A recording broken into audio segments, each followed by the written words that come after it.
Bienvenue sur la chaîne Interprétation biblique du Coran. Qui d'entre nous fait la différence entre l'histoire et l'histoire religieuse? L'histoire religieuse relève d'abord et avant tout des croyances. Par exemple, l'histoire d'Adam est une vérité pour la majorité écrasante des croyants, qu'ils soient juifs, chrétiens ou musulmans. Cependant, les paléoanthropologues estiment que l'homme néandertal a existé en Afrique durant une période allant de 2 millions à 7 millions d'années. De même, la Torah nous relate l'histoire de Moïse alors que les archives d'Égypte n'ont aucun souvenir de Moïse. De son côté, la tradition musulmane nous parle des tribus juives à Yatrib alors que les enfants d'Israël n'ont aucun souvenir dans ce sens. Dans le judaïsme, les fidèles croient que c'est Moïse qui avait écrit la Torah. Il a fallu que Baruch Spinoza du XVIIe siècle s'insurge contre cette histoire communément admise par les fidèles. Dans le christianisme, les évangiles enseignent que Jean le Baptiste avait pavé le chemin à Jésus-Christ. Cela nous donne l'impression que Jean le Baptiste était dans les secrets du Dieu. Or, la majorité des chrétiens ne s'arrêtent pas sur le passage biblique dans lequel Jésus-Christ lui-même déclare que Jean le Baptiste n'a pratiquement pas de place dans le royaume de Dieu.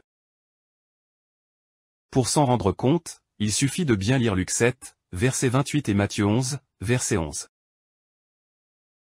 Jésus-Christ dit. Cependant, le plus petit dans le royaume de Dieu est plus grand que Jean. La raison est simple si l'on veut comprendre. Le croyant a tendance à faire une lecture sélective des textes sacrés.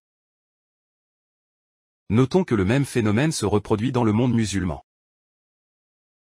Les musulmans prononcent la prière sur le prophète Mohammed chaque fois qu'ils citent le nom du prophète. Ce rituel qui se manifeste de façon systématique procède de l'application d'un commandement coranique consigné dans le verset 56 de la sourate Les Coalisés. Ce verset dit qu'Allah et ses anges prient sur le prophète. Cependant, force est de constater que les fidèles musulmans ne s'arrêtent pratiquement jamais sur le verset 43 de la même sourate dans lequel le Coran s'adresse directement aux croyants en leur disant « Allah et ses anges prient sur vous ».